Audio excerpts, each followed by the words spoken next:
อ้าวเลยเทศจากนาทีหนึ่งก่อนเด้อ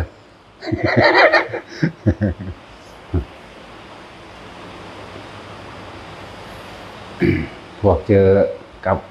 ความรู้สึกทางกายหรือสภาวะต่างๆอันนี้นิ่สำหรับผู้ที่ภาวนาเข้าไปเกิดสภาวะการรู้เห็นการได้กินการได้ยินเสียงตลอดทั้งความรู้สึกทางกายเด้อทุกอย่างที่มันเกิดบ่ว่าสิโยกร่างกายโยกเดี๋ยวเริ่มต้นด้วยว่าคนที่จับจุดอุณาโลมเป็นแล้วคนที่เข้าใจแล้วคำว่าฐานที่ตั้งแห่งจิตเข้าใจแล้วคำว่าสมาธิคือว่าจิตตั้งมั่นอยู่ได้ที่ฐานแห่งที่เดียวในความรู้สึกเดียวคือระหว่างกลางหน้าผากเขาเองให้เข้าใจดีแล้วต่อมาในความรู้สึกที่มันเกิดต่อไปเรียกว่าปีติอื่นๆมันก็แทรกขึ้นมาถ้าเฮาน่วงอยู่ในระหว่างกลางหน้าผากได้แล้วบางคนก็โยกซ้ายหรือขวาหน้าหรือหลังอย่าส่งความคิดออกไปหาเหตุผลกับมันบ่ต้องว่าเกิดขึ้นจากหยังเหตุจังใดสิเศร้าหรือนี่คือหยังได้หรือดีบอกว่าทิ่มเหตุผลใดๆทั้งสิ้นคืออย่าไปหาเหตุอย่าไปซ้อเหตุนั่นหมายความว่าเฮาออกจากความตั้งมั่นเดี๋ยวนี้เข้าใจบ่ล่ะหมายถึงว่าเฮาออกจากความตั้งมั่นในฐานคือเฮาเอาฐานเดียวเลยจึงบอกว่าทุกคนให้เอาฐานเดียวสมฐาน40มันได้เฮาเอาฐานเดียวนี่เอาแต่ความรู้สึกตัวในตัวเดียวนี่โยกก็ให้รู้โยกมันก็รู้โดยของมันเองโดยธรรมชาติกายรู้อยู่แล้วแต่ว่าบ่ต้องเอาความคิดออกมาหาเหตุผลโยกซ้ายขวาต้องการให้หยุดก็แค่ใส่ความรู้สึกหยุดเลยเหมือนกันบางทีก็ขนลุกนี่ แต่คำว่าโยกสั้นซ้ายหน้าหลังซ้ายขวาภาษาบาลีว่าพระภารณาปิติถ้ามีอาการขนลุกแทรกซ้อนขึ้นมาบัดขนลุกตามไทยทอยตามตัวตามหลังตามหัวหรือทั่วทั้งตัวก็จังเรียกว่าเป็นปิติแรกนะขุตตกาปิติคือภาษาบาลีว่าขุตตกาปิติมีอาการขนลุกปิติ2ปิติแต่มันสิขนลุกแบบใดก็ช่างบ่ต้องไปหาเหตุผลกับมัน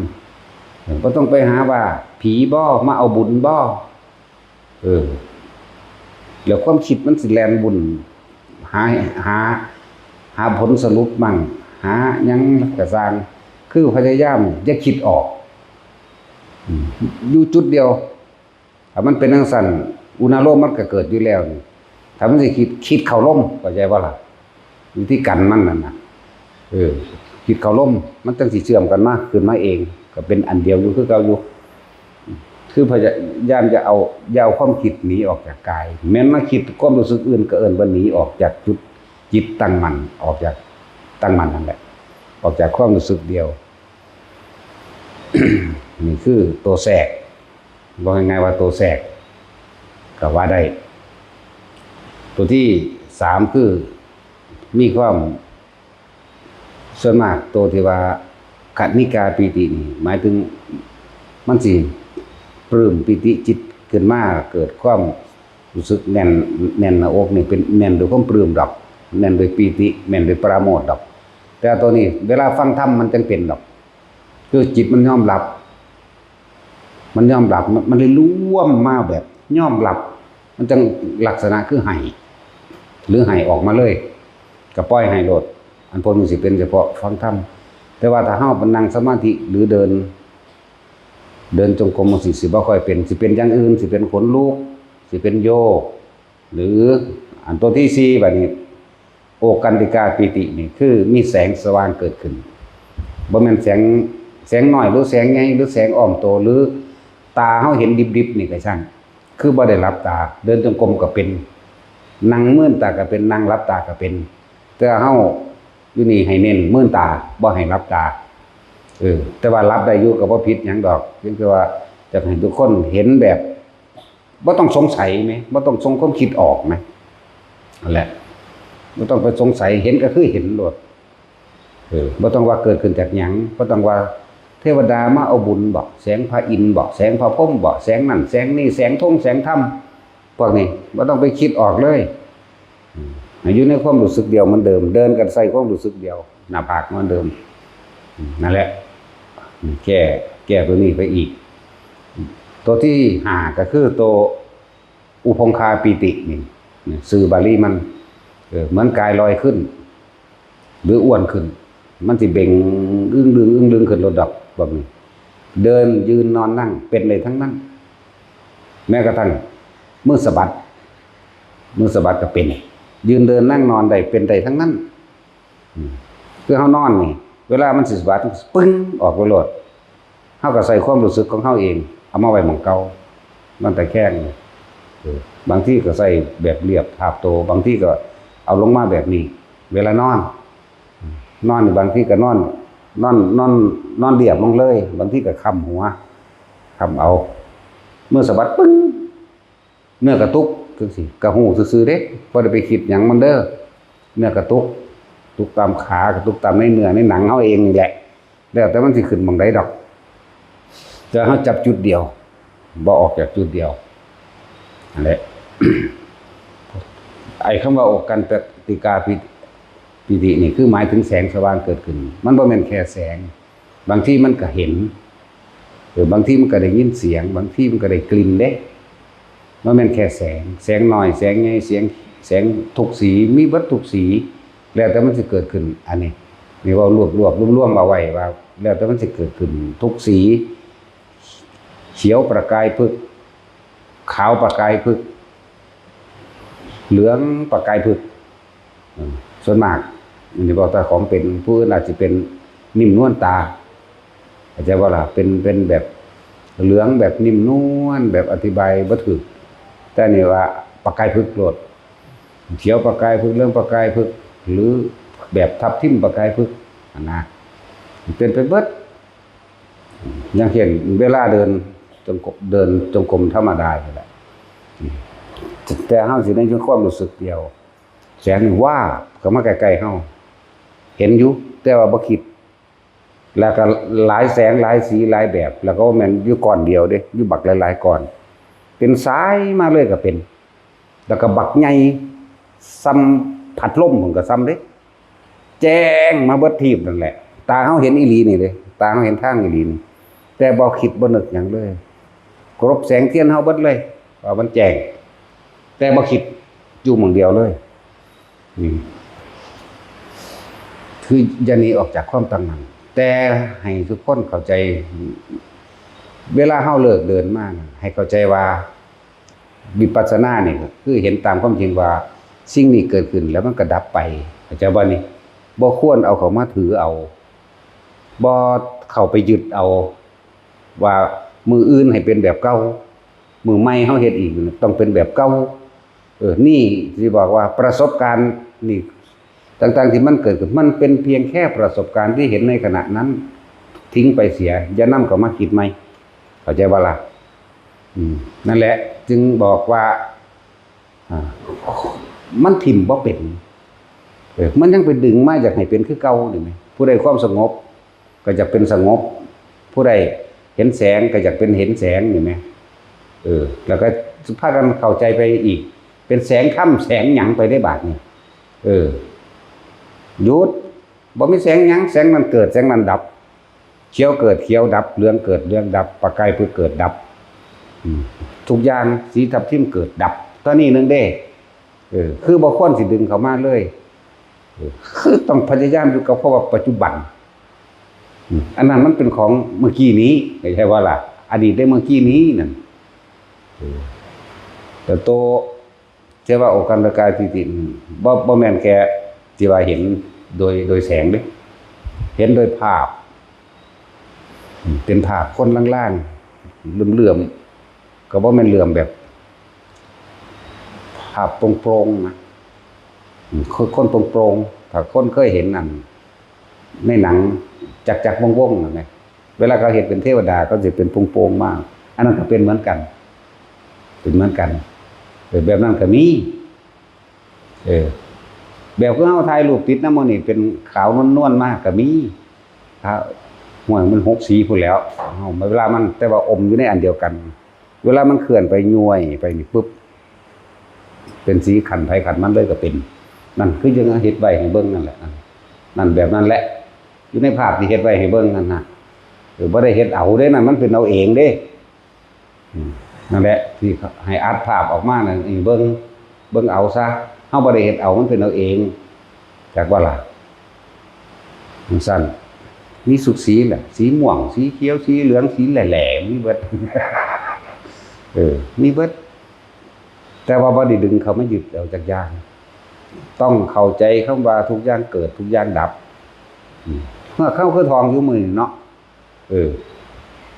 อย่างหลังสมุทัยธรรมังสัพพันธังนิโรธธรรมมันติดีไหมยังกินจิตสมุทัยธรรมังนี่สัพพันธังนิโรธธรรมมันติสิ่งใดสิ่งหนึ่งเกิดขึ้นเป็นธรรมดาสิ่งนั้นก็ดับเป็นธรรมดาอันบุคคลทั้งหลายนี่ไม่ควรเข้าไปยึดมั่นถือเอาว่าเป็นจริงเห็นจริงแต่ไม่จริงเห็นขณะนั้นก็แล้วไปเลยเด้เข้าใจบ่นี่คือให้ทิมความรู้สึกในขณะที่มันเห็นในปัจจุบันนั่นแหละเห็นแล้วก็แล้วไปอย่าดึงเข้ามา ตัวนี้แค่ลักษณะคือว่านั่นแหละเห็นจักร้อยเทื่อพันเทื่อมันก็ชินชาแล้วก็บ่ได้ค่อยสนใจคือสิบ่นำเข้ามาเด้เป็นธรรมดาไปเลยคือบ่คิดมั้ย บ่คิดเข้ามาแต่ว่าเวลาแก้นี่คือแก้ความสงสัยนี่ก็แก้ให้อยู่คือนำประสบการณ์ที่เฮาเป็นเองแล้วมาแก้ให้มันเกิดขึ้นหมู่บ้านนึงยังสิเอานำมาอย่างมันเกิดอยู่บ่นะนั่นแหละเอามาแก้ให้เพื่อบ่ให้เขาไปติดมันซื่อๆบ่แม่นว่าให้เขาไปยึดว่านั่นคือแสงธรรมดวงธรรมดวงหยังเขาเอิ้นเรื่องธรรมมรรคผลว่ะบ่แม่นเด้อมันเป็นแค่มันบ่แซ่อยู่จังซั่นเด้ล่ะเอามันเกิดแซ่อยู่เลยบ่เอาบ่แซ่ก็แสดงว่าสิ่งใดสิ่งหนึ่งเกิดขึ้นเป็นธรรมดาสิ่งนั้นก็ดับเป็นธรรมดาหาความจีรังยั่งยืนบ่ได้แม่นว่าล่ะบัดนี้เฮาอยากให้มันเกิดขึ้นกูสิเอาให้มาหมู่กูเบิ่งกันหน้าแม่นบ่อันนี้เฮาเห็นหลายโพดจับเอาถ้าสิระลึกย้อนหลังมานี่ว่าเอาแสงสีม่วงให้คนเบิ่งกันหน้าเนี่ยเฮาก็ยังเอามาบ่ได้แม่นบ่ล่ะก็มันเกิดแล้วดับแล้วนั่นมันมีแต่ในภาพไปเบิ่งเอาต้องสั่นตัวแสงสีม่วงหรือขาวนวลหรือเป็นโยงใยหยังก็แล้วแต่เห็นมาเบิดแต่บ่เคยถือเอาจักอันแต่ว่าล่ะนั้นภาพเทพเทวดาอินทร์พรหมทั้งหลายก็สร้างจักมันสิเป็นหยังก็สร้างหัวมันเด้เนาะเป็นหยังก็สร้างแค่เฮาเห็นในขณะนั้นครับบ่คิดหาเหตุผลกับมันเด้เข้าใจบ่นี่บ่คิดหาเหตุผลเลยนั่นแหละแค่เห็นซื่อๆเวลาเดินจงกรมไปจับจุดเดียวเลยบางทีมันก็ขึ้นมาหัวหนุบนาบบางทีก็ขึ้นอยู่นี่ลึกเข้าไปในกลางสมองก็เป็นขึ้นมาหัวก็เป็นคือเอามือเศร้าบางทีมันก็มาอิ่มปลื้มอยู่ในระหว่างทำกลางกว้างๆเด้อว่ามันจุดแคบๆเด้ก็จุ้ยเจ้าเป็นตะแค่นี้เจ้าหูอยู่แม่นบ่แต่ว่าระหว่างกลางอกกว้างๆเด้กว้างเต็มอิ่มคือหยังนี่เด้โล่งโปร่งเบาคือหยังนี่เด้จังซั่นแหละภาพต่างๆปรากฏขึ้นบัดมีเบิดนั่นแหละนั่งพนมมือใส่ลายสุดตาก็มีแต่เฮาก็บ่ได้เว้าหยังอยากบอกพยายามบ่ส่งคิดออกบ่คิดออกบ่ได้เว้าหยังสิว่าสัพเพสัตตาก็บ่ว่าสิขอผลทานบุญกุศลก็มีก็บ่ว่าบัดสิว่าเลิกแล้วจังว่าจักบ่ล่ะบ่อุทิศหยังบ่ว่าหยังเป็นสั้นเป็นแถวคือตอนนั้นสิบ่หยังจักอย่างคือบ่คิดบ่นึกบ่หยังบ่ออกจักบ่ล่ะแต่ตอนเฮาเลิกแล้วนี่เฮาจะระลึกปุ๊บมาจำนวนเท่าใดมันขึ้นตัวเลขมันเองเลยใช่ป่ะมาเที่ยวนี่400,000มาเที่ยวนี่โกดนึงจังซี่แหมมันก็ขึ้นจริงหรือบ่จริงก็สร้างก็แค่นั้นเองบ่ได้เอาไปยืนยันว่า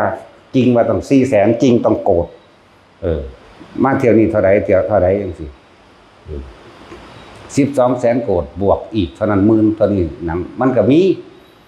ลักษณะนั้นแต่ว่าบ่ได้เข้าใจว่าจริงคือฮู้เห็นอยู่ในขณะนั้นแม่นรู้ตัวเลขก็รู้ในขณะที่เฮาออกมาแล้วจังว่าอันนี้มันถึงปุ๊บขึ้นมาเองดอกอันตัวจำนวนบุคคล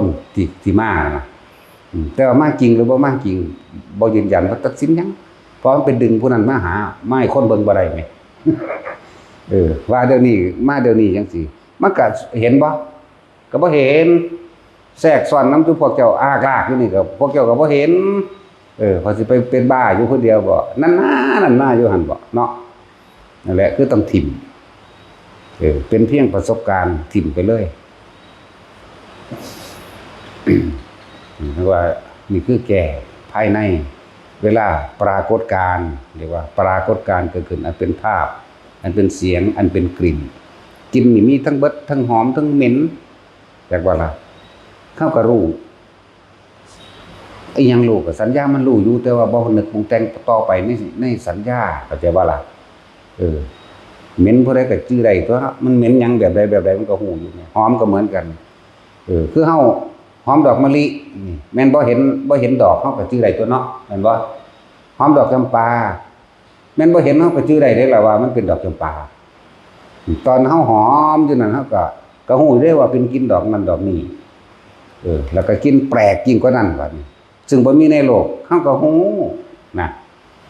สั่นแต่ว่าบ่นำเข้ามาก็รู้ซื่อๆรู้ถิ่มรู้ปล่อยรู้ว่างอย่างเดียวเลยนี่เป็นแค่คำเว้ารู้ปล่อยรู้ว่างแต่ว่าตอนนั้นมันรู้ซื่อๆอยากบอกมันบ่คิดนี่มันมาเว้าตอนนี้ซื่อ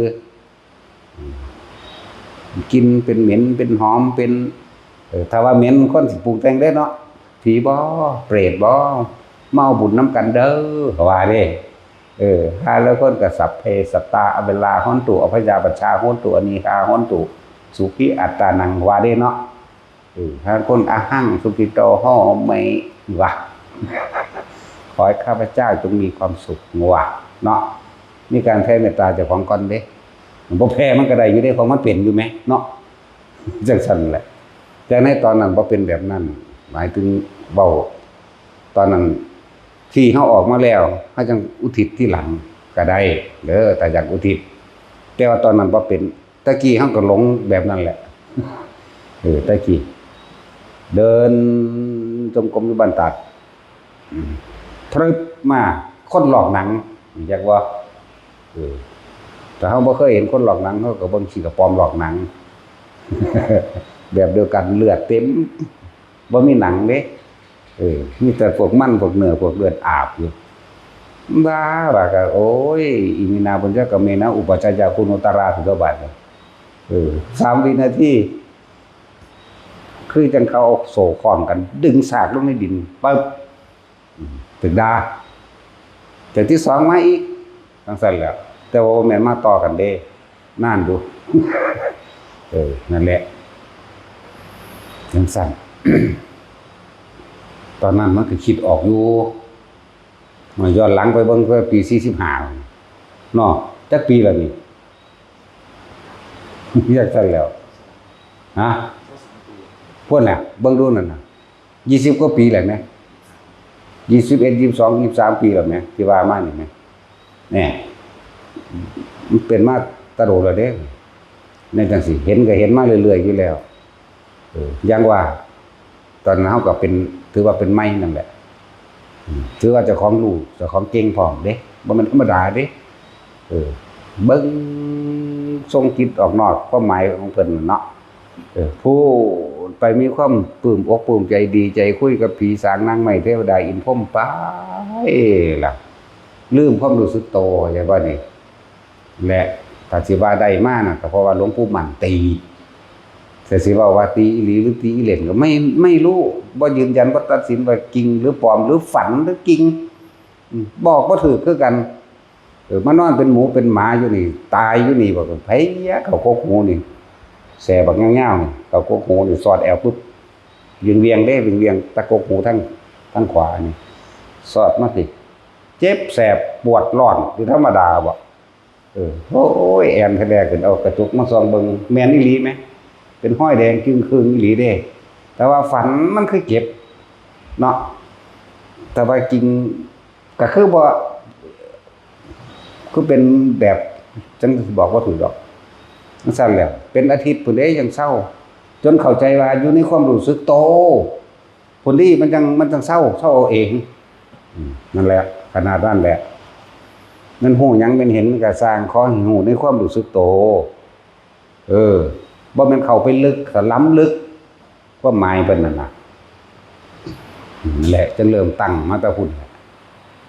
เป็นปี45นี่45 46ประมาณนั้นจังตั้งได้บัดนี้เริ่มตะกี้ก็เผลอออกไปดึงเข้ามาเผลอออกไปดึงเข้ามาที่แนะนำหรือบอกแต่ละคนคือเอาเจ้าของเองประสบการณ์เจ้าของเองได้มาเบาคิดไปอีกแล้วเนาะดึงเข้ามาคิดไปอีกเนาะดึงเข้ามาอะไรจนจับได้ว่าความรู้สึกตัวอยู่เหมือนเดิมแม้มันสิคิดไปปล่อยมันคิดแต่สังเกตความรู้สึกตัวนี่แหละจังได้ตัวนี้มาบอกกับเจ้าไม่ตะกี้มันบ่ได้ว่าแล้วออกมาแล้วจังมาเบาบ่ต่างจากคนฝันเด้ตอนนั้นแบบเฮาหูเฮาเห็นแบบบ่รู้สึกตัวมันเลยมันก็ว่าบ่ต่างจากนอนหลับฝันไปเห็นแต่ว่าอันบ่ได้นอนหลับฝันเด้มันมีสติรู้ตัวตลอดบัดนี้รู้สึกตัวตลอดบัดก็เห็นไปก็เห็นมีในความรู้สึกตัวยังมีอยู่จักบ่ล่ะบ่แม่นคือตะกี้คือนอนหลับไปเลยแบบนอนหลับไปเห็นมั้ยแบบฝันเปรียบเทียบว่าแบบฝันไปเห็นมั้ยแต่ทุกอย่างจดจำได้เบิดว่ามันยังได้ก็ได้คือเก่าภาพที่ในความทรงจำตัวนี้บ่ลืมเลยตาที่เห็นมาทั้งเบิดได้ตลอดเห็นได้ตลอดเว้าเรื่องนี้ก็เห็นเรื่องนี้เว้าเรื่องนั้นมันเป็นสัญญาแต่ว่าเฮาบ่ปรุงแต่งต่อดอกนะถึงว่าแก้สภาวะแก้อาการเกิดหยังขึ้นก็สร้างทิ่มให้เบิด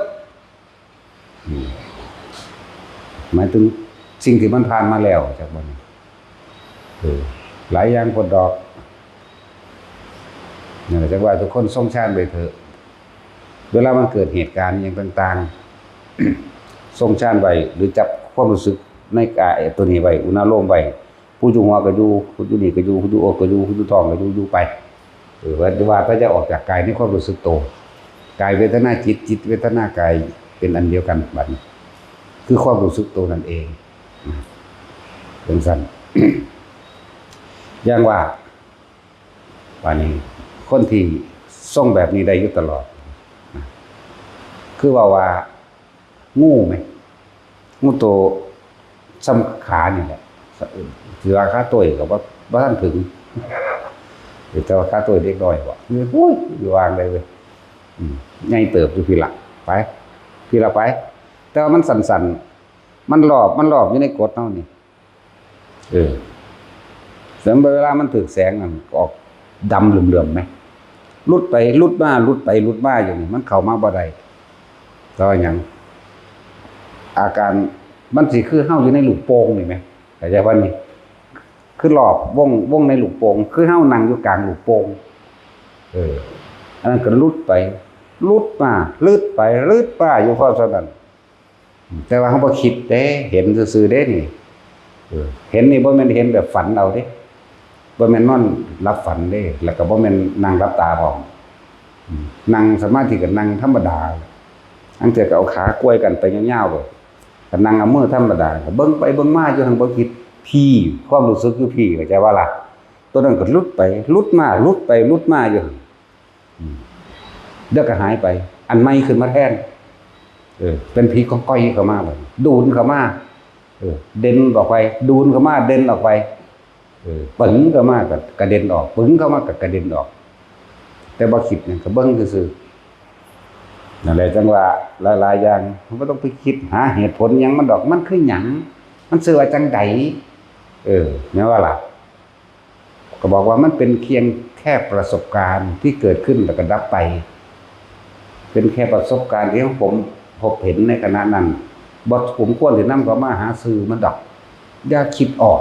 อย่าไปหาเหตุอย่าไปหาผลอย่าไปหาหยังมีแก้หลายๆอย่างแล้วแต่ไผสิถูกหม่องใดเด้อผู้ใดประสบการณ์หม่องใดก็จื้อเอาไว้ตัวว่าเพิ่นว่าบ่นำเขามาคิด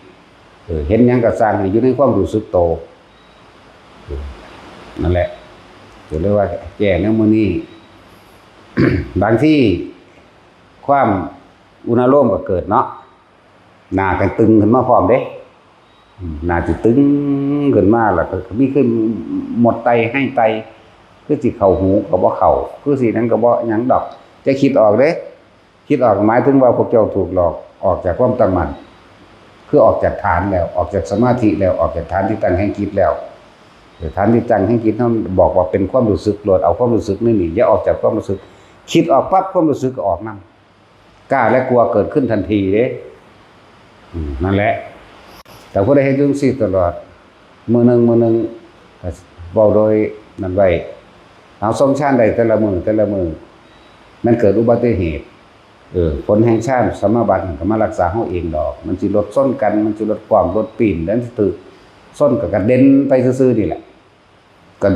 เด็นไปแบบลอยๆนิ่มๆดอก แบบลอยๆไปแหมหรือว่าเป็นหยังนี่แหละนี่คือผลพลอยได้เด้อบ่แม่นจุดหมายนี่คือผลพลอยได้มันนั่งรักษาในตัวรักษากายเฮาเองดอกกันเมืองจักหน้าที่นึงก็ยังดีเป็นผลพลอยได้นั่นแหละ แต่ผลพลอยได้ก็คือโรคภัยไข้เจ็บต่างๆก็คอยทุเลาเบาบางตลอดถึงคนที่บ่เป็นคนซัวคนเด็กน้อยเป็นจังซี่มันฝึกไปของมันไปเรื่อยๆบ่เป็นโรคเลยเป็นตลกชราครับโรคหิว เป็นจังซั่นแต่ว่าเจ็บไข้ได้ป่วยนั่นบ่เป็นเลยเด้แต่มันฝึกไปของมันเรื่อยๆนั่นแหละสำหรับผู้ที่เป็นอยู่แล้วก็คอยทุเลาเบาบางลงเองนี่คือผลพลอยได้เด้อเป็นเครื่องๆกลางๆหายเลยแต่เป็นนักๆก็คอยทุเลาเบาบางลงมาเองอีกอย่างนึงก็คือเป็นเหตุให้ความสมปรารถนาในโภคทรัพย์แปลว่าล่ะการเงินการงานแต่ว่าบ่แม่นจุดหมายเด้ที่ทรงชาติที่เฮ็ดแบบนี้บ่แม่นเฮ็ดเพื่อให้รวยบ่แม่นเฮ็ดเพื่อให้ป้องกันเข้าใจบ่ล่ะแต่ว่าเพื่อทำให้จิตตั้งมั่นเมื่อจิตตั้งมั่นเกิดเป็นสมาธิแล้วก็ทำเพื่อให้เห็นอนิจจังเห็นทุกข์เห็นอนัตตาเห็นความเกิดเห็นความดับแล้วก็จุดหมายเฮาคือเป็นวิหารธรรมก็ว่าเป็นเรือนแห่งใจก็ว่าเข้าใจบ่ล่ะเป็นที่อยู่ของใจบ่ให้มันคิดออกก็ว่าเด้อนี่คือจุดหมายมันจุดหมายว่าแม่นเฮ็ดให้รวยแต่ว่าใครอยากรวยก็เฮ็ดเอา แต่ว่าบ่แม่นเฮ็ดให้รวยเข้าใจบ่บ่แม่นเฮ็ดให้สมปรารถนาในเงินในทองในงานเด้ให้พวกเจ้าตั้งใจทำเพื่อให้จิตตั้งมั่นเพื่อสิเห็นอนิจจังอนัตตาเพื่อสิเห็นความบ่จีรังยั่งยืนของสภาวะวัตถุข้างนอกสังขารนอกและสังขารในคือความคิดเพื่อสิเห็นตัวพี่วิเด้จุดหมายมันน่ะแต่นั่นคือผลพลอยได้การเงินการงานก็คอยเป็นไปเองมันสิเอาเงินเอางานมันสิเอาเงินมาล่อพวกเจ้าออกจากการฝึกการปฏิบัติธรรมเข้าใจบ่ล่ะมันสิเอาพวกนี้เด้บางพวกก็ไปหาเห็นเลขเห็นหวยเด้อเศร้าเด้อเห็นที่แรกกูบ่ซื้อดอกเว้ยออกเดี๋ยวที่สองยึกๆยักๆออกแต่ที่สามบักของงวดเดียวว่าทุ่มเต็มที่บ่ไกลเลยอยากว่าล่ะจะหาเฮ็ดแนวนั้นเอาแหวงหน้ากูทุ่มเต็มที่บ่มีกูก็ยืมซื้อมันบ่ได้ออกได้บาดนี้มันชนะอยากว่าพวกเจ้าแพ้มันแล้วความโลภนะมันจะเอาตัวความโลภความอยากมาล่อนะแต่เฮาเฮ็ดแบบบ่สนใจคนขายของก็ส่งชาติไปเถอะเฮ็ดไปเถอะเขามาซื้อเองดอกขายของหรือยังกันแล้วแต่สิไปสอบสมัครงานหรือพวกนักเรียนนักศึกษาทั้งหลายก็พากันฝึกเอาแต่เรียกว่าผลพลอยได้พวกนี้บ่แม่นจุดหมายคือทำให้จิตตั้งมั่นเกิดความสงบเย็นภายในใจของเจ้าของเองที่ได้จุดหมายมันแล้วสติปัญญาก็สิค่อยๆพิจารณาเห็นตามความจริงว่าสิ่งทั้งหลายทั้งปวงนี้ต้องเกิดมีต้องดับแค่นั้นเองบ่มีหยังที่รั้งยั่งยืนกายก็ว่าเป็นของเฮาเองแต่ว่ามันเป็นของเฮามันก็บังคับได้ตัวมึงอย่าหิวนะมึงอย่าฮ้อนนะเนาะมึงอย่าหิวมึงอย่าฮ้อนมึงอย่าปวดท้องไทยท้องเหี่ยวนะแน่ มึงใครอยากปวดเด้เนาะถ้าปวดมากเอาแต่บังคับมันจี้มึงจะปวดตอนนี้หอดเงื่อนก่อนแต่ว่าได้นี่แต่ให้เห็นความบ่เป็นของตนให้มันเห็นความบ่จีรังยืนเห็นความยึดมั่นถือมั่นของเจ้าของเองนั่นแหละจักว่าล่ะบ่คนที่เขาไปถือเอานั่นแหละเห็นแนวมื้อนี้นี่แหละจุดหมายมันคือตัวพี่หาเครื่องอยู่แห่งใจก็ว่าหลายดอกสภาวะและปรากฏการณ์ต่างๆบางกลุ่มบางคณะเข้าใจว่าเป็นดวงถ้ำเด้ขึ้นเอาฮอดทั้งกกใหม่เด้ลูกยางทั้งที่รับตาเด้บ่ธรรมดาเด้มันอยู่ไสล่ะอยู่ผู้พานกับเป็นอยู่กาญจนบุรีก็เป็นนี่ขึ้นเอาทั้งกกใหม่นี่ รับตาขึ้นไปมันขึ้นได้จังไดยามเช้าได้จังหูยินห้องอยู่มาเอาผมแน่อยู่หาเลี้ยวหาแล้วตั้งแต่ตั้งหัวเฮาโอ้ยมันขึ้นไปแม่มันจังได้ตัวบัดนี้มันขึ้นแล้วดวงถ้ำบ่ครับกันโอ้ยกูบอกแล้วตัวว่าให้มื้อตายเฮ็ดมันตั้งบ่ตัวมึงว่ามึงรับตายเฮ็ดก่อนว่าสั่นลงมาบ่ได้โอ้ยก็ได้หาวิธีว่าเอาเครื่องใหม่เอาหยังคอยต่อคอยมัดไปมันบ่แม่นว่าสิมีคนหลายเด้อบ่แม่นว่าเอาค้อนที่ตะปูเอิ้น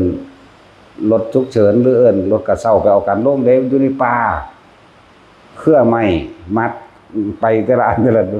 เฮาก็ขึ้นไปนำมัดไปนำขึ้นไปนำมัดไปนำเด้ทั้งเพื่อแล้วมันจะคอยลงสั่นดูสั่นลงมาถ้ามันเมื่อยมันจะโดนมันหิวเข่า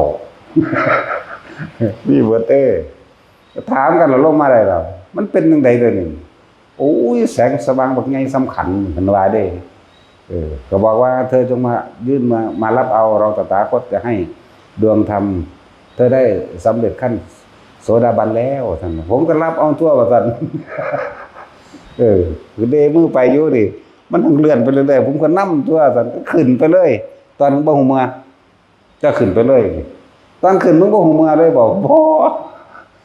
โอ้ยเพิ่นเป็นเมฆเพิ่นกอดอยู่ซึ่งอยู่งามมันพุ่นล่ะไปจากหัวคือหยัง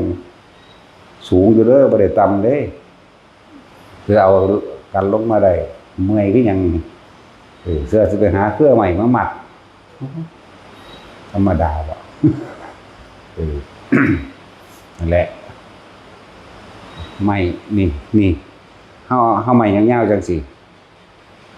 บ้านเฮากับเกาะฝั่งนี้กับเกาะฝั่งนี้เกี่ยวไปหากกใหม่เด้อจักว่าล่ะนั่นแหละเกี่ยวไปหากกใหม่เฮาเป็นผู้ขึ้นก่อนเฮาก็ฮู้อยู่แล้วว่านิกาหรือบ่กาเนี่ยเป็นมัดเกาะอันนี้ก็เกาะก็ไปมัดกันแน่นๆตึงๆอยู่พุ่นเพิ่นน่ะซึ่งว่าจะหาท่อนไม้ได้มันบ่แม่นมีมีดมีขวานเด้มันพอแห้งอยู่เด้เจ้าแล้วถักหัวทั้งนี้ก็เอาไปมัดกันตัวนั้นมัดก็เป็นมัดดอกกิ้วเอาแบบอันคันสะเนาะแหมแล้วก็คันสะเนาะเอาเด้จังได๋หมุนอันนี้หมุนนี่ได้จังอยู่ดีเด้อผู้จะสิบอกให้ว่าพอสำนันแล้วมึงไปกับอยู่นี่หรือพวกไปกับพี่แต่ว่ามันสิพอกับบ่ได้จังซั่นพอได้แท้พวกตกเหวก็มีบัดนี้ตกเหวแต่ใครอยู่มันบ่ได้เลิกจัก 7-8 เมตรนี่แหละบ่ได้สูงปานใดตกเหวอันนี้ย่างไปเอาดวงถ้ำคือกันนั่นแหละก็เลยดวงถ้ำมึงสีใดของผมสีประกายปึกของมึงสีใดของผมสีเขียวเบ้ยมีเบิดอรด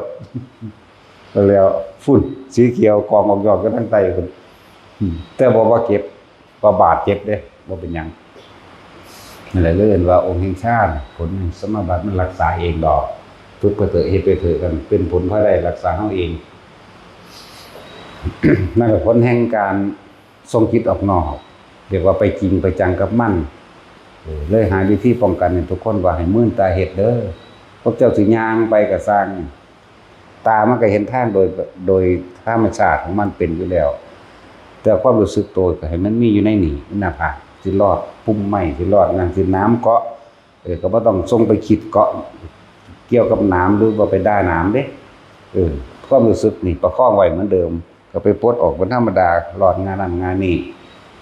ขึ้นเหนียวขึ้นตามผู้ตามผาขึ้นตามโขดหินก้อนหินดึงเครื่องไม้ขึ้นจังสิความรู้สึกต้องรักษาไว้เด้บ่ได้ให้รีบให้เร่งบ่ได้ให้ไปหาจุดหมายบางคนสิว่าสิไปผู้พานนั่นคือพุ่นมันเอาจิตไปอยู่ผู้พานดอกเข้าใจบ่ล่ะบ่แม่นแบบนั้นเด้อคนที่เดินทางไปหันไปนี่บ่แม่นไปคาดให้มันถึงเวลาเท่านั้นเท่านี้มื้อนั้นมื้อนี้เด้ถิ่มเวลาเข้าใจบ่ล่ะบ่มีมื้อนี้บ่มีมื้ออื่นบ่มีจุดหมายแต่ว่าอยู่ในปัจจุบันณขณะคือความรู้สึกโตมีฟังไว้ดีๆเด้อพอไปถูดงกันเลย ถูดงถูป่านั่นน่ะถ้าเวลาเฮาคิดออกจากร่างกายเฮาเมื่อไหร่ออกจากความรู้สึกโตเมื่อใด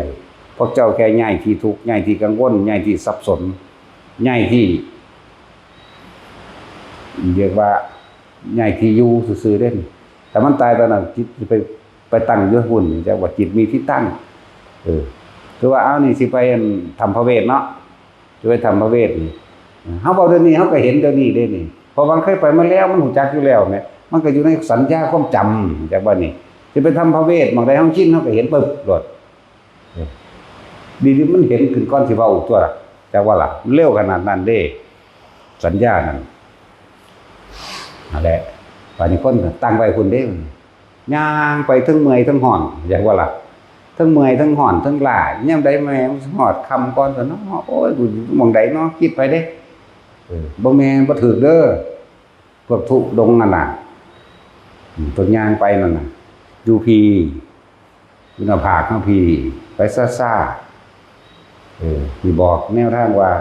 บ่ได้ออกมันสิถึงหรือบ่ถึงก็ช่างมันพอเฮาบ่คิดออกจากความรู้สึกในกายของเฮาเองบ่ออกจากหน้าผากเฮาเองนั่นแหละเป็นแบบนั้น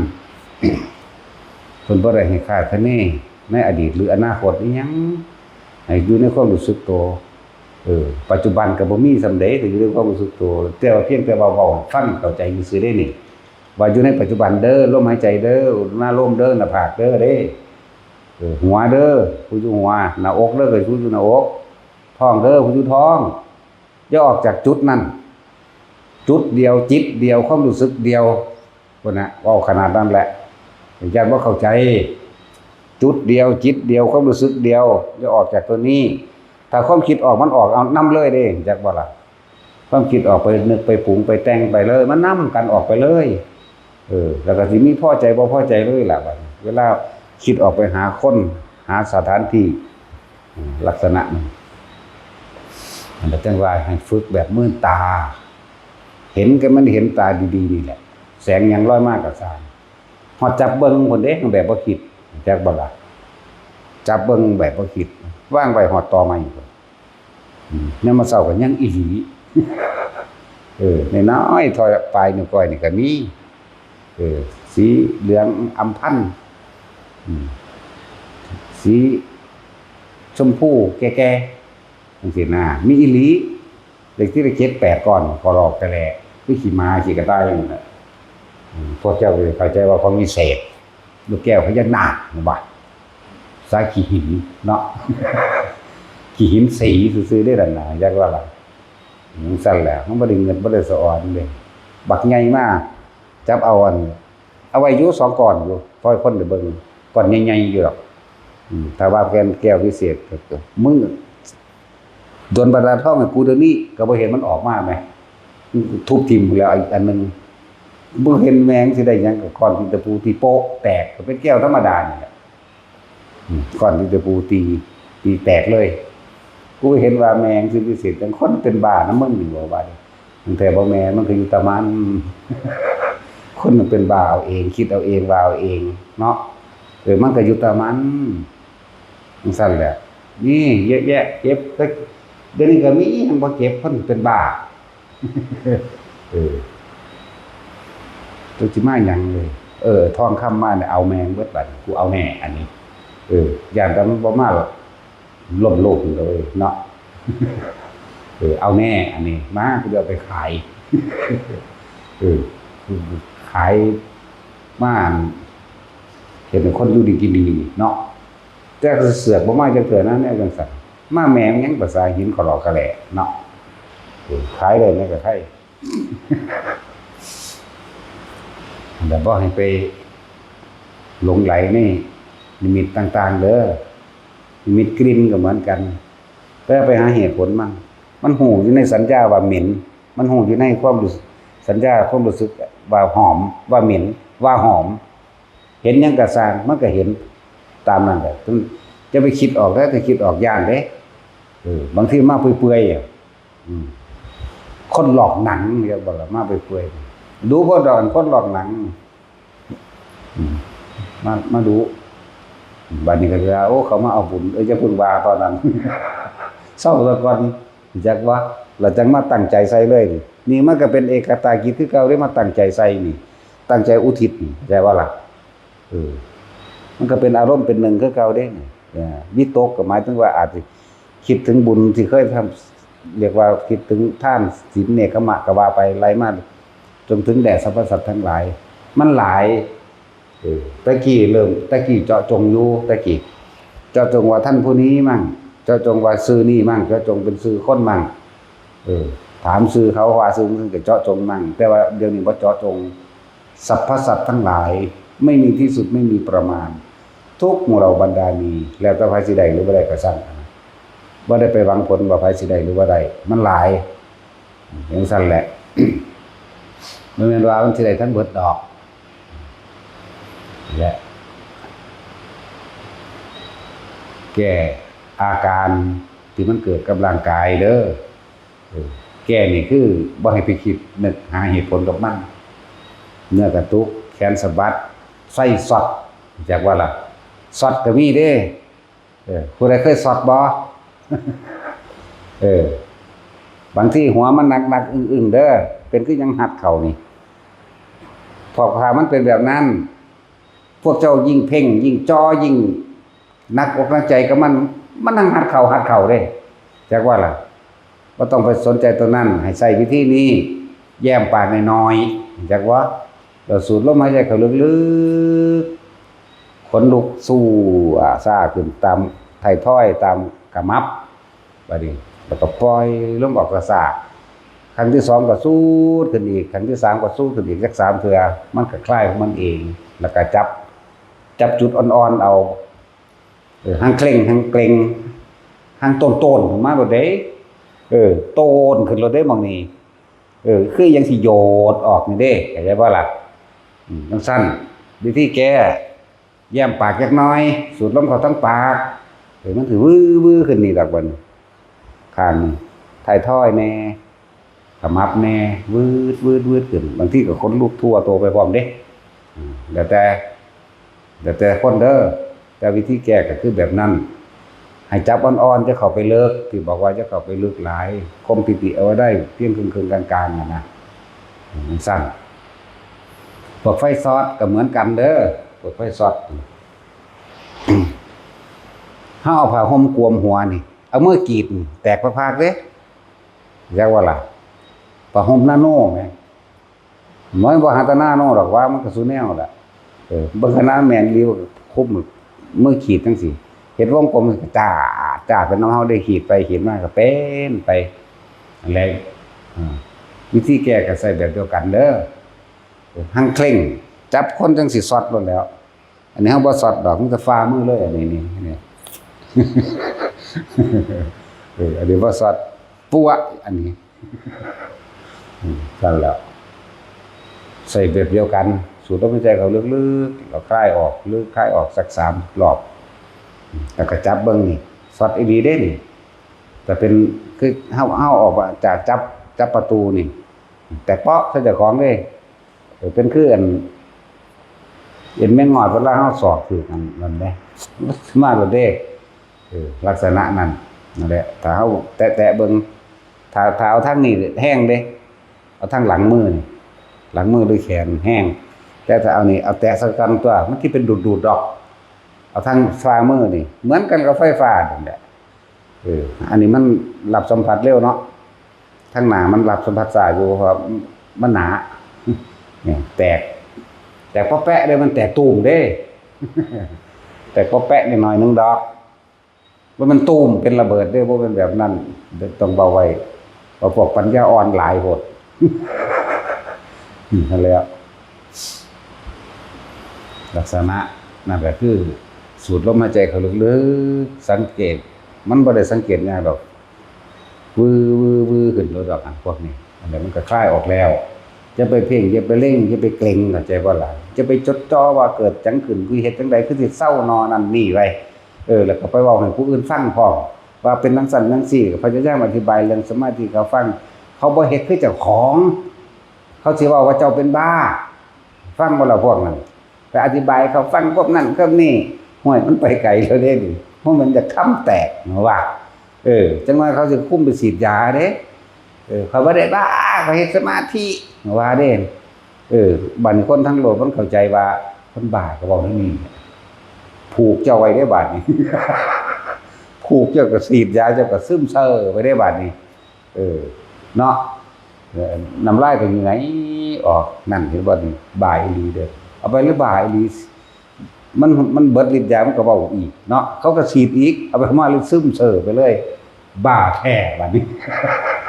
นี่ก็ซั่นแล้วนั่นแหละต้องมาถามพวกเดียวกันบ่แม่นสิไปเว้าโดยทั่วไปคนปฏิบัติอยู่คือกันมันบ่เป็นคือกันมันก็ยังคิดออกไปทั้งข้างเข้าใจว่าล่ะมันบ่ได้คิดตรงนั้นเด้มันบ่ได้คิดมาว่าเป็นอาการนั้นอาการนี้เด้มันเกิดบ่คือกันอันนี้แหละพวกสำหรับพวกช็อตเด้อจะวางได้ไว้ไฟฟ้าสถิตมันช็อตแตกป้อแปะนั่นแหละ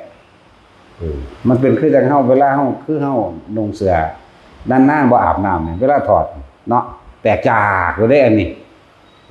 เป็นเนื้อดาวก็ขี้คันอาบน้ำคือเฮานี่ อันนี้บ่ได้ส่งชาติยังจางมันสกปรก มันเหงื่อออกมันนั่นมันนี่ก็ไม่ได้โตเวลาดึงออกแตกจากอีหลีนี่แหละจังซั่นแหละนั่นแหละบ่ต้องไปคิดหยังกับมันอย่าไปจะเพ่งอย่าเกร็งกับมันจะจอยิ่งอยู่เด้อให้กระสร้างสินำสิ่งที่ผ่านมาแล้วบัดนี้ทุกอย่างละบ่ว่ารูปรสว่ากลิ่นบ่ว่าเสียงบ่ว่าการเห็นต่างๆนิมิตต่างๆถ้านำเฮ็ดเฮาสิติดเฮาสิคาอยู่หั่นเพราะว่าเฮาบ่ทิ่มมันเองจักบ่ล่ะเฮาไปดึงสัญญามาแล้วเฮาก็ปรุงแต่งต่อเนี่ยเฮาไปดึงสัญญาสิความจำได้สิบ่เข้าผ่านมาแล้วมาดึงเข้ามาแล้วเฮาไปปรุงแต่งต่อได้นั่นมันบ่ผ่านเด้นั่นน่ะคือทุกอย่างต้องทิ่มให้เบิดเด้อเลยว่าเอาอีหยังเป็นเครื่องทิ่มเอาลมมันเอาอุณหโลมมันมาอยู่กับมันทิ่มเอาเองเฮาบ่ได้ทิ่มมันละเอาเองเฮาบ่ได้ละมันเป็นของมันเองเพราะว่าเฮาบ่ไปคิดถึงมันเองนั่นแหละคือเฮาบ่ไปคิดถึงมันเอิ้นว่าละซื่อคือพวกว่าละกิเลสสักกายทิฏฐิต้องอย่างนั้นอย่างนี้บ่มีต้องก็แล้วกันนี่เว้ามาภายหลังซื่อดอกไม่ต้องตัดสักกายทิฏฐิวิกิกิจฉาศิรพัตตุปามาปฏิฆากรรมราคะนี่รูปราคะอรูปราคะมานะทิฏฐิอุทธัจจะและอวิชชาต้องละต้องขาดต้องอย่างนั้นอย่างนี้บ่มีต้องก็แล้วกันบ่มีคิดก็แล้วกันขอให้อยู่ตรงนี้เถอะมันเอาเองอยากว่าล่ะอันนั้นเป็นวิธีการสื่อสารเพื่อเกิดความเข้าใจเด้อบ่ได้ไปถือหลักสูตรแต่ก็ต้องอาศัยหลักสูตรทางบ่ได้ถือหลักสูตรใจว่าล่ะบ่ได้ถือตำราแต่ว่าก็ต้องอาศัยตำราบ่ได้ถืออาจารย์แต่ว่าก็ต้องอาศัยอาจารย์ตำราและอาจารย์เป็นผู้นำให้ซื่อๆแต่ว่าเฮาต้องประสบการณ์ตัวเองพี่ของจริงเฮาเข้าใจบ่ล่ะก็ต้องอาศัยกันเป็นธรรมดาเป็นเครื่องย่องๆและสอดสู้เป็นกำลังใจก็ว่าไปทางบ่ให้ติดประสบการณ์ของไผของมันอันนั้นน่ะมันบ่คือกันนี่แหละจังว่านำมาแก้ให้พวกเขาป่าเขาดงมันทั้งมีดอกสภาวะปรากฏการณ์หรือบ่เขาป่าแต่ว่าเขาปฏิบัติของเขาเจ้าอยู่แล้วนะเขาเจ้าก็เป็นของเขาอยู่แล้วเดินจงกรมไปจับจุดเดียวบางทีมันเป็นคือเฮาคอยสูงขึ้นตกใจเด้อุ๊ยคือเป็นแนวนี้นั่นออกหลักจักบ่ล่ะมันซ้ำเก่านั่นแหละความรู้สึกมันโกหกหลอกลวงพอเก่าไปคิดต่อมันเลยเป็นคือสูงขึ้นจังซั่นแหละสำหรับประเภทบางประเภทมันเข้าฌานก็มีเด้เป็นความรู้สึกคือเฮา ถึกหัดโตนี่ดอกเวลาคนสิเข้าฌานเดินตอนเดินจงกรมเข้าชั้น4นี่มันเข้าเอาเองดอกเขาบ่ได้ตั้งใจเข้าดอกตั้งใจบ่ได้พอของพวกนี้ตั้งใจคือเจตนาในการคิดละคิดต่างหากคือบ่คิดต่างหากมันสิเข้าไปของมันแต่ว่าความรู้สึกโตเฮาสิรู้อยู่เป็นหัดเข้าดอกเป็นค่อยๆตึงๆเข้าหัดเก่านิ่งปึ๊ดไปเลยบัดนี้ยืนขม้ออยู่หั่นแหละอันนี้เว้าให้ฟังคือยืนขม้อมันบ่ฮู้ขม้อหรอกอยากว่าล่ะพุ่นมันเป็นอีกแบบนึงมีสติรู้อยู่ว่างๆโปร่งๆบ่มีหยังเลยใสติงลิงแบบฮู้ยุบนะแม่นแสงสว่างจ้าดอกสำหรับเฮาใส่คำว่าอยู่หม่องนึงโล่งๆโปร่งใสไปเลยล่ะนะบ่แม่นใสแบบเฮาเห็นก้อนหินคือหม่องที่เฮาเห็นแบบเรียกว่าอากาศบ่มีหยังผ่านพาเลยแหมแต่ว่ามีอันรู้อันนึงอยู่หั่นอยู่จักบ่ล่ะมันมีตัวรู้อยู่หั่นรู้ว่าโล่งรู้ว่าโปร่งรู้ว่าว่างรู้ว่ากว้างไกลออกมาแล้วได้จังเว้ามันสิไปเว้าในหั่นได้เด้เพราะมันหยุดแล้วจักว่ามันหยุดเวลาเบิดทุกอย่างแล้วในตอนนั้นมันหยุดคักแล้วความรู้สึกก็ขาดออกจากร่างกายเลยพุ่นมันก็ออกมาเอาเองดอกมันมีผู้ใดตั้งใจเข้าได้ออกดอกเป็นใหม่ๆนอกจากผู้เพิ่นชินผู้เก่งในฌานสมาบัติต่างๆเพิ่นเฮ็ดได้จังซั่นแหละคือเพิ่นแสดงฤทธิ์จังซี่เพิ่นก็ฌาน4ก็ถอยออกมาซะก่อนจังไป3เด้เข้าไปได้แข่งกำลังมันเต็มที่ซะก่อนบ่ได้เห็นตอน4ก็แล้วกันนะโอ้ยสิเว้าเรื่องหลักการมันซื่อเนาะตั้งแต่1ก็มันเอาได้เทื่อหน้ามันไปว่าหาสัง4หายังหาเนาะฮอดสมาบัติ8ก็ไปก็พอสำนั้นแหละหลักสูตรมันก็เว้าไปซื่อนั่นแหละฮู้จักคือดอกพอสำนั้นแหละไปก็เลยและนี่คือแก้วิธีการและอาการหรือปรากฏการณ์มันเกิดจากเสียงบางทีก็เสียงสวดมนต์เสียงสารพัดเสียงนี่ดอกเสียงฮือๆฮ่าๆเสียงขึ้นนกเว้ากันเสียงผีเว้ากันเสียงคนเว้ากันคือจังเขาจุดไฟนั่นแหละอยู่ซื่อๆก็เป็นกองไฟวาบเพราะว่ามีคน 3-4 คนเว้ากันปุ้มปั๊มอยู่ประมาณ100 เมตรตาเฮาก็เห็นนี่แหละบ้านเฮาย่างไปนี่มันก็เป็นจังซี่บ้านเฮาถอยมันก็ถอยว่าน้ำเฮาบ้านเฮานั่งมันก็หยุดมันจุไฟพร้อมเด้เขากับจุไฟนี่แปลว่าโอ้ยสิไปเว้านำเขาพวกคนไทยเขาสำนั้นแหละบ่พอปฏิบัติเขาปานใดดอกเนาะเวลาเขาจุไฟตามกันจั่วนี่ขี้ไฟแตกขึ้นจากเด้นั่นแล้วนั่นแหละบ้าล่องไปเบิ่งอีกกันหน้านี่คิดได้บัดนี้จากวันคิดออกได้นี่ไปมันก็ไปจังซี่คือเก่ากลับบ้านมันก็กลับบ้านนั่งลงมันก็อยู่เหมือนเดิมนั่นแหละแต่เฮาสิตั้งใจฟังเขาบอกว่าเรื่องใดเงียบบ่ยินแต่เฮาให้เป็นเสลออยู่นี่จักว่าล่ะให้เป็นบ่ได้สนใจแหมเฮาบอกกันอุ้มอ้ำขึ้นมาแต่ว่าหังได้ทรัพย์มั่งบ่ได้ทรัพย์มั่งเด้ก็สรุปแล้วคือบ่ได้ความหมายหยังล่ะเอามาปฏิบัติต่อกับบ่ได้ดอกอันนี้เป็นหลายเทื่ออยู่นี่เป็นหลายเทื่อแหละแต่ว่าจนเข้าใจว่าอย่าคิดออกอย่าออกจากตัวนี้อย่าออกจากความรู้สึกนี้อย่ามีความคิดไปหาผู้นั้นผู้นี้อย่าไปหาเหตุผลเขาบอกกันเรื่องใดเนาะอย่าฮู้จักนำเขาเนี่ยหูยหลายอย่างกระดอดที่มันเป็นมาก็เลยเว้าอยากให้ทุกคนนั่นน่ะเวลาถ้าเจอแบบนี้ให้คิดถึงคำหลวงพ่อโอ้เพิ่นว่าบ่ให้คิดแต่คำว่าเพิ่นว่าบ่ให้คิดมันก็มันคิดเพิ่นว่าบ่ให้คิดอะไรมันจักว่ามันขนาดนั้นเด้จักก็ล่ะตาศีลนี่เป็นประจำพระองค์บากไงเหลืองอลามมากโอ้อาจารย์ว่าซั่นมันก็หายไปพร้อมกับโอ้อาจารย์ว่าหั่นแหละอาจารย์ว่าบ่ให้คิดแน่คิดได้นั่นน่ะอาจารย์ว่าบ่ให้คิดจักว่าล่ะมันก็หายวับไปตัวแล้วเนาะเวลาตอนเพิ่นเป็นบักใหญ่เด้พระนี่แจ้งสว่างเหลืองนวลตาบ่ได้แสบตาคือเฮาเห็นหลอดไฟแบบนี้เด้เป็นแน่หั่นล่ะตามเราเบิ่งเราก็เห็นอยู่ดอก 2-3 เทื่ออยู่ดอก แล้วก็บ่เห็นอีกเลยนั่นแหละนั่นแหละคือบักบอบบี้มันว่าเป็นคลื่นจังซี่คลื่นจังได๋ก็สร้างของมึงก็มึงจะไปถามหาเหตุผลหยังกับมันบักห่านกูบอกแล้วว่ารู้ในปัจจุบันนี่นั่นเป็นแค่ประสบการณ์ผ่านมาแล้วยังจะไปถามซื่อว่ามันคืออีหยังมันคือปัญญาอ่อนเข้าใจว่ามันคือเป็นคลื่นแบบนี้ม้าจะมากัดม้าก็หยุดคือจังมีคลื่นกระแทกมันออกมึงก็ฮู้แค่นั้นก็พอตัวมึงจะไปเอาซื่อมันเฮ็ดหยังนั่นว่าเป็นประสบการณ์ผ่านแล้วจะนำเข้ามาคิดต่อฉะนั้นให้ทีมให้เบิดบัดนี้ถ้าฮู้ซื่อแล้วเป็นอีกแบบนึงมาถามอีกแล้วเป็นอีกแบบนึงมาถามอีกแล้วคือฟ้ามือกันเด้บาดนี่มันเว้าฟังหยังบ่เข้าใจแม่นบ่ล่ะคือถิ่มจะมาหาสื่อหาเสียงกับมันชินในการคิดเห็นบ่นี่ตัณหาแห่งกุศลเข้าใจว่าหาความรู้เอาไว้ความอยากซ่อนความอยากเข้าใจว่าล่ะเข้าใจว่าล่ะบาดนี้มันเลยสิคิดเป็นอันใดก็มาถามเป็นอันใดก็มาถามเฮาตอบได้เบิดนั่นแหละภาษาสมมุนีเนาะบัดนี้เป็นนั่นดีแล้วเอาไปว่าเป็นประสาททิ่มบ่เป็นมันเป็นประสบการณ์เกิดขึ้นในขณะนั้นแล้วมันจือได้เบิดนั่นแหละอันสิ่งที่มันเกิดขึ้นกับเฮาจริงๆนั่นแหละแต่ว่าไปสัมภาษณ์กันเอาเองซะเป็นดังเทื่อซ้อนเทื่อนึง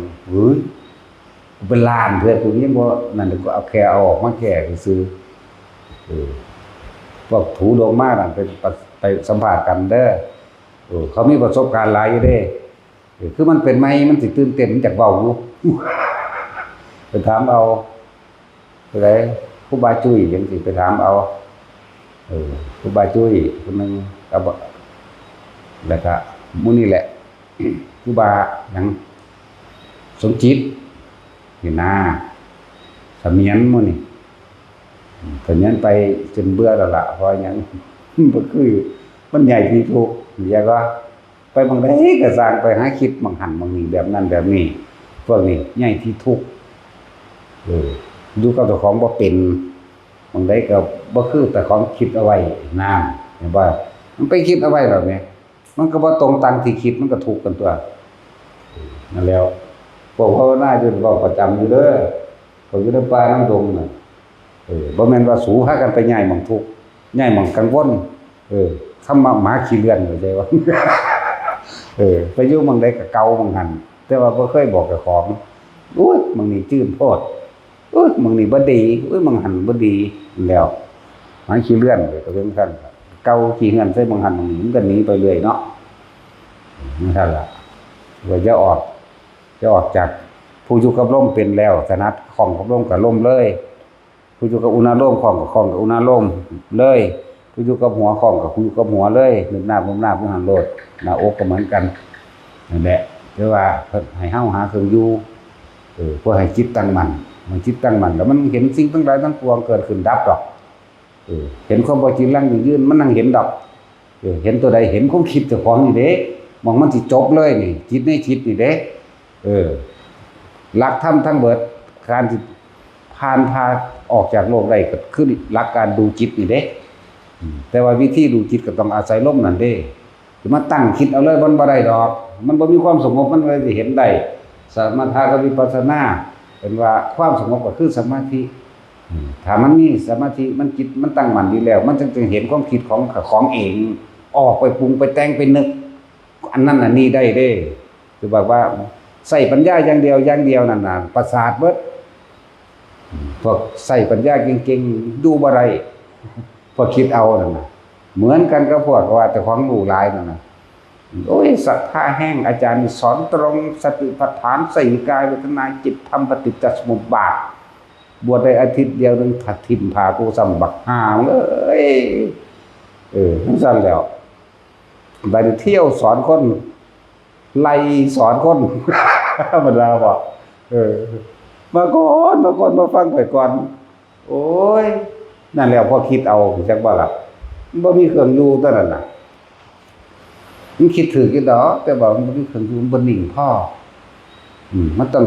พิจารณามั่งเข้ามั่งพิจารณามั่งเข้ามั่งตัวพิจารณาคือพิจารณาเองสมัยจังซั่นแหละแต่ที่แรกก็อาศัยวิปัสสนึกไปก่อนนึกจนลงโตเข้าใจแปลว่าท่านได้เข้าของจริงซื่อว่าท่านเป็นวิปัสสนานึกก่อนหมายการได้ยินได้ฟังเป็นเหตุการคิดยังว่าอยู่ด้วยซ้ำก็นึกคิดตัวนั้นเมื่อการนึกคิดเป็นเหตุให้การสรุปผลแน่โอ้เป็นแบบนี้เข้าใจอยู่แต่กูเฮ็ดบ่ได้เฮ็ดบ่ได้แล้วมันบ่ทันมีความสงบมันทันมีความตั้งมั่นจังซั่นแล้วสองอย่างของคู่กันสมถะวิปัสสนานั่นแล้วสมถะหรือสมาธิเนี่ยอันเดียวกันต้องมีจิตตั้งมั่นเสียก่อนจึงจะเห็นหยังเห็นความคิดเจ้าของนี่เด้อันอื่นๆนั่นน่ะมันเป็นเครื่องประกอบจิตเท่าที่ทุกอย่างเกิดจากจิตทุกอย่างร่วมที่จิตเกิดกับจิตบ่เกิดกับจิตจักว่าล่ะเกิดกับจิตบ่เกิดกับจิตจิตกับผู้รู้กับจิตอันเดียวกันนั่นแหละบาดนี้ถ้าเจ้ายึดเจ้าก็เที่ยวเกิดถ้าเจ้ารู้ซื่อคำว่าจิตเป็นแค่คำเว้าสื่อสารให้ฟังคำว่าจิตคำว่าใจเป็นเครื่องสื่อสารเว้าให้เกิดความเข้าใจซื่อๆได้มันก็คือบอกว่าที่กับความคิดนั่นแหละเฮ็ดไปได้เจ้าสิหยุดคิดได้เมื่อหยุดคิดได้เจ้าถึงใจบ่มีรูปร่างมีตัวตนดอกใจนั่นน่ะก็ว่าไปนั่นแหละมันเป็นสื่อสารก็สั่นแต่บ่ว่าจังซี่ก็จักสิวางไดนั่นแหละหลายอาการแต่ละคนมันบอกเบิดหรือยังบ่ทันได้เบิดดอกเนาะบ่เบิดแล้วแต่มันสิคิดออกมาได้มันเดี๋ยวแต่มันสิพูดขึ้นมาสัญญามันจริงที่เฮาผ่านมาแล้วเฮาทิ่มเบิดแล้วเดี๋ยวแต่มันสิพูดขึ้นมา อาการโยกอาการสั่นก็จักกะล่ะแก้แบบใดเห็นบ่ล่ะการช็อตมันนั่นอาการตึงหัวหนักหัวต้นๆมันนี่เฮ็ดแบบใดบ่ได้ก็บอกว่านิมิตต่างๆก็แค่เห็นซื่อๆนั่นแหละบ่ว่าสิเทพเท่าใดพแม้กระทั่งพระพุทธเจ้าพุทธเจ้าสอนธรรมะเรื่องนั้นเรื่องนี้อย่าเชื่ออยู่ซื่อๆโลดเด้อย่านำออกมาว่าแบบนั้นแบบนี้อย่าไปยืนยันตัดสินเด้จักว่าล่ะขนาดนั้นพุ่นเด้ประเภทรับตาเห็นนี่โอ้ยอย่ามาเว้าซ้ำนี่มื่นตาเบิ่งพุ่นหลายเทื่อพร้อมร้อยองค์มาองค์นั้นองค์นั้นองค์นั้นบ่ธรรมดาบ่ตาดีๆนี่เด้อุ้ยมันละกินกระดอนตาเฮาเห็นนี่แหมแต่ผู้อื่นเสือกบ่เห็นนำเฮานี่แหมเลยเว้าอยู่ผู้เดียวเข้าใจว่าล่ะบ่เห็นว่านั่นซึกไว้แล้วซอยแน่สิฆ่าผมซอยแน่มันสิฆ่าผมเมื่อใดเพิ่นเห็นพระพุทธเจ้าโอ้ยมาปลุกตั้งตี 3พุ่นโอ้ยให้กูนอนแน่พุ่นแล้วตั้งแต่ 6 ทุ่มส่งกาแฟมาไว้มาใส่อะไรจากปลุกเฮามาเว้าให้ฟังเรียกว่าล่ะมันเกิดความปลื้มปิติดีใจบ่บาดมื้อผีมากันคือพากันแล่นบัดนี้โอ้ยเนาะมันสั่นตัวเพราะว่ามันเชื่อมันถือมันเข้าใจว่าจริงจักบ่ล่ะเมื่อเข้าใจว่าเห็นพุทธเจ้าจริงเห็นผีก็จริงคือกันบัดนี้นั่นมันออกไปคิดเห็นพุทธเจ้าก็ให้เห็นโลดแต่อยู่นี่คือเก่าเห็นผีก็จะออกไปคิดอยู่นี่คือเก่าถ้าบ่คิดแล้วกล้าและกลัวเกิดขึ้นไม่ได้แต่คิดนี่กล้าและกลัวเกิดขึ้นพอใจไม่พอใจเกิดขึ้นถ้าคิดใจว่าล่ะถ้าไม่คิดเนี่ยพอใจและไม่พอใจเกิดขึ้นไม่ได้มันก็สักแต่ว่าเห็นซื่อสิ่งทั้งหลายแล้วนั่นเป็นแค่เครื่องปรุงเครื่องแต่งเกิดขึ้นแล้วก็แค่ดับไปมันบ่แสอยู่จังซั่นใจว่าล่ะคือบ่ดึงเพิ่นมาให้เฮาเบิ่งนำแหน่คือบ่จูงแขนงอมๆมาแหน่เนาะแล้วเว้าอยู่ผู้เดียวนั่นแหละเขาก็ซ้อมเบิ่งอยู่เว้ยเขาเดินนั่งคุบเขาเบิ่งเอาแล้วบัดนี้เว้ากับพระพุทธเจ้าแล้วพระเจ้าข้าอย่างนั้นพระเจ้าข้าดีสู้เอ้ยสู้แนมดีๆได้ว่าพ่อผูกก็ผูกเด้แม่นอีหลีบัดนี้การเว้นนี่เด้ว่าการคืนเด้นี่เขาเดียวโอ้ยมันมาแล้วมันมาแล้วปุ่นห้องวากเพิ่นก็ว่ามนต์เข้าประตูครัวเขาล็อกไว้เขาย่านคนไปหาลักเอาเขาแล้วก็บนเข้าประตู2เข้าประตู3เขาก็ได้ก็บอกกันแบบผู้ไปอ้อยเอาไปพูดกันแล้วทั้งสั้นแล้วบอกว่าอย่าคิดนำอย่าออกอย่าคิดให้อยู่หม่องเก่านี่ความหมายเฮาเข้าใจกันแล้วว่าอยู่นี่ มันจะยืนยันอย่างไอ้นี่ได้อาจารย์เอาแบบว่าอาจารย์บ่เห็นสำผมไปได้บาทนี่เลยว่าอาจารย์บ่เห็นสำเพิ่นก็ดีละถือกันละกูบ่เห็นหยังดอกแต่เห็นกูสิเป็นคือมึงเหรอวะมันซั่นแล้วหลายอย่างนั่นแหละคือบ่ฟังความเพิ่นผู้เพิ่นผ่านมาก่อนเองแล้วจังซั่นผู้เพิ่นผ่านมาเบิดแล้วพวกงูใหญ่มันผ่านมาเบิดแล้วแต่ของว่าได้เห็นหมดงูซ้ำหลายก็นั่นอีกทุกประเภทซ้ำแหมประเภทแปลงร่างประเภทกินนารีประเภทผู้สาวงามนั่นครับห้วยก็พอผู้สาวงามมันสิบ่แก้ผ้านำกันบ่ส่วนเพื่อหลายก็ดอกแนวมันแต่คิดออกก็มักพุ่นแล้วผู้สาวงามมันบ่แม่นใส่เสื้อผ้าเด้มันแก่เด้มันจะงามๆเด้บัดนี้เอาก็จับแมงอีหลีแล้วมึงว่าแมงอยากเสร็จกูแล้ว มันเลยบ่กล้ามาให้เห็นเรียกว่าหลักเอาสมาทานเอาตีนไปจับ